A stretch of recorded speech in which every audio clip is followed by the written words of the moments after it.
If you need to make your team stronger, go to u7buy.com and buy yourself some cheap and reliable FC24 coins. Remember to use my discount code ELI to enjoy 6% off.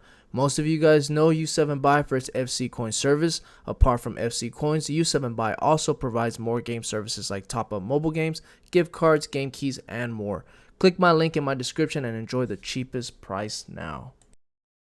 Alright guys, welcome back to the channel. We're going to be going over Manchester United's 4-2-3-1 authentic tactics, basically Ten Hag's ideology and philosophy, to be able to use this on the virtual pitch, try to get rank 1 on foot champs, or at least into the elite divisions and division rivals. I have been using this exact team, evoing up some players, switching it up here and there.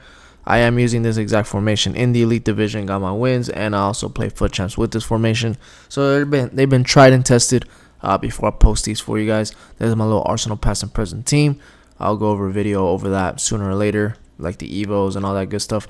But let's get into the actual formation and tactics. This is the formation that he's been playing with, the 4-2-3-1 recently. So strikers will be either Zerky or I cannot say his name. How do you say his name? Let me know down below, guys. Højlund, that striker, the number 9. It's really hard to say his name. Bruno Fernandes as cam. Usually he plays 2 center mids right here, 1 box-to-box center mid and 1 number 6, which would be Casemiro on one side, Mainu on the left side. The wingers, he can kind of intertwine Rashford, Garnacho, whatever. That's who he plays on the wings. Fullbacks, he's been playing Dalot and the new signing Mazraoui. So you have one more attacking fullback and one more defending fullback. It's kind of up to you who you want to attack and how you want to position it. I'll kind of go over that with you guys right now, so you guys can kind of switch it up depending on your guys' play style. But let's get into everything as follows.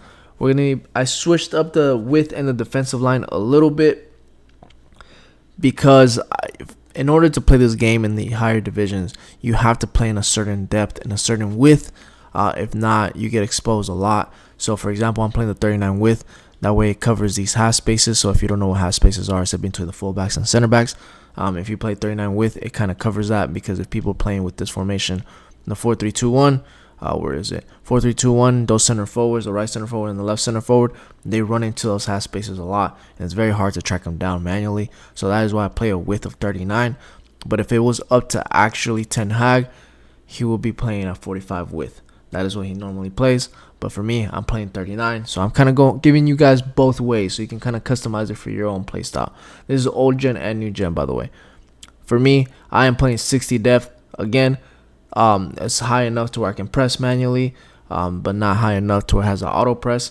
If it was up to him, he'll be playing at a 55, because they are playing more conservative this season. They aren't playing as aggressive.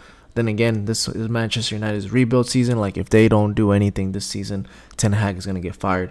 Honestly, he's going to get sacked. So he's not playing an aggressive line. He's playing more of a conservative approach. So expect to see a lot of 1-0s, 2-1s, a lot of low-scoring games, because he will be playing a lower line. So he's be playing around the 55 depth. But for me, I'm playing 60, just because the elite division, this is how you kind of have to play. Build up play, slow build up. That way players are running towards you and not away from you. Whenever you are hitting on the counterattack, so that way you can get out of a press way easier. So you'll have your CDMs come to you a little bit more, and your wingers come to you a little bit more, instead of them running away from you whenever you are starting off in the final third. And then direct passing, just because he does do a lot of passes on the final third in real life. So you can do a lot of cutbacks, a lot of little small movements from Bruno Fernandes, from your cam, from your wingers, all that good stuff with 50, just to keep it kind of normal. Neutral, not too wide, not too narrow, especially since you already have wingers. I have specific instructions for them to be able to run inside. Players in the box 6 and corners and free kicks, you could honestly do whatever you want. I don't really go into detail with that too much. Again, play a marksman striker. So for me, I have Aubameyang. He gets the job done. So marksman striker, somebody that's tall, lethal, can shoot from anything, and that can be a target man as well. Somebody that can hold the ball, all that good stuff, and that's fast pacey, of course. Your cam is your Bruno Fernandes, so more of your creative player, so somebody that can distribute the ball, get an incisive pass here, a long ball, stuff like that. Tiki-taka would be very nice here. You have 2 CDMs, 1 box-to-box CDM, which will be on the left side, which is Kobe Mainu, so get a high work rated player there. Right side, get a more defensive-minded CDM, so a medium high player, so he can defend a little bit more. For me, that's Declan Rice. Left mid and right mid, fast, pacey wingers. Like, they have to be fast if you can. Like, if you can get 99 pace, get those. Whip cross play style if they have that, or finesse shots, a little bit of everything, just like they do in real life. And then for me, since I have my CDM on the right, I have my right fullback as the attacking fullback. Usually I play Bellerin here. I just was completing Williamson's Evo, so I have her here. But you can play an attacking fullback on the right side. But if you want to attack more on the left side with your fullback, then swap out both CDMs. Make your defensive-minded CDM on the left side so you can cover for the fact that your left back will be attacking, and then put a box-to-box on the right, and then a more defensive-minded fullback on the other side. Instructions: goalie comes to cross, sweep, keep. Both center backs are going to be stay back while attacking. Hit that like and hit that subscribe button if I ever helped you guys out before, and that way I can continue making authentic tactics for you guys, because honestly, I'm having so much fun doing these for you guys. Way better than the meta in my experience. I know it doesn't get as many views. It doesn't matter right now. I'm just trying to post whatever I want to post and trying to bring some fun into this game while we can.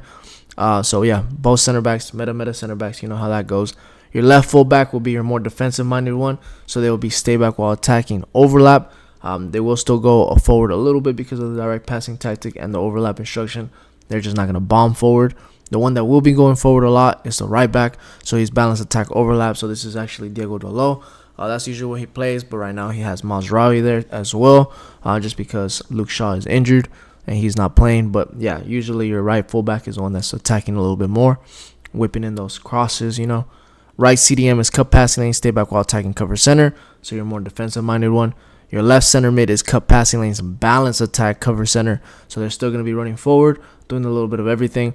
What I recommend also as well, like one of my tips and tricks would be to run back with the CDM that's not stay back while attacking, the one that's balance attack, because if you have somebody like Declan Rice that has the intercept playstyle plus, he does get in the way a lot by himself, so his defensive AI is very, very aggressive, and he just kind of stops and gets in the way whenever they are hitting you with a counterattack, if that makes sense. So let the AI do the work for you, and you just run back with the other CDM. Just my 2 cents. Left mid is come back on defense, get into the box or cross, cut inside, and get in behind. A lot of instructions, but come back on defense so you can defend in a 4-4-2. Cut inside and get in behind, just so you can cut inside and get in behind, make a lot of those aggressive runs, kind of like they do in real life. So you start wide, then you cut inside, and get into box or cross for those cutbacks and for those whip crosses. So try to put a taller player here if you can, kind of like a Rashford, or somebody that's very good technical on the ball, kind of like Garnacho. Your right center mid, your right winger, same exact thing. Come back on defense, cut inside, get in behind, get into box or cross for the exact same reason as your left one. Your cam will be stay forward, get into the box or cross. Now, in real life, he does play more of a free roam. Bruno Fernandes does, like a free roam instruction, so he kind of goes anywhere. So he drifts wide, stays narrow. He goes wherever he needs to go. But when I was playing in the Elite Division and I really needed him, he would not be where he needed to be a lot. So I changed that and put it to default, but still left to stay forward and get into box instruction. So if you want, you can switch it up to play free roam if you want to play more authentic like Manchester United does. But for me, I'm just going to leave it here default because it makes it so difficult to find the cam. And without the cam in this formation, it's very, very, very hard to attack, build up. It's not that you're useless. It's like you're more handicapped if you don't have a cam in the right position because this is your outlet player. And then your striker is going to be balanced with, so let him run anywhere since he's a lone striker. Get in behind, stay forward. He's going to have aggressive runs, like very, very aggressive runs. So you can just send him through balls all day long or use them as decoy runs while you're building up with your wingers or with your cam. But yep, those are the custom tactics and instructions for the Manchester United system, Ten Hag system that he's been using recently. I will be going over more of these soon. Just give me a little bit of time. I'll be trying to post like one a day if I possibly can in the next few days. I'm going to go over every single Prem team if I can. I'm going to try my hardest. But yeah, I'll catch you guys on the next one. Peace.